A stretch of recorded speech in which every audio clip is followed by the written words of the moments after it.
போக்கும் மரமும் உணவல்லா புண்ணியனே காக்கும் எம் காவலனை காண்பறிய பேரொழியே ஆற்றின்ப வெள்ளமே அத்தாமைக்காய் நின்ற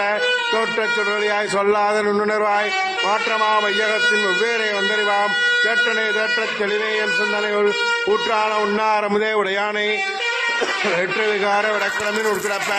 ஆற்றே எம் ஐயா அரணேவோ என்றென்று போற்றி புகழ்ந்திருந்து வைகட்டு மெய்யானார் மீட்டெங்க வந்தே வினைபுரவி சாராமே கள்ள புலக்கரம்பை கட்டளிக்க வல்லானே நல்லிரலில் நட்டம் பயின்றாடும் நாதனை தில்லையில் கூத்தனை தெம்பாண்டி நாட்டானே அல்லது பிறகு அறுப்பானே ஓ என்று சொல்லற் கரியானே சொல்லி திருவடிக்குள் சொல்லிய பாட்டின் பொருளாந்து சொல்லுவார் செல்லுவார் சோபரத்தில் உள்ளார் சொன்னடிக்குள் எல்லோரும் எத்தப்பணிந்து திருச்சிற்றம்பலம்.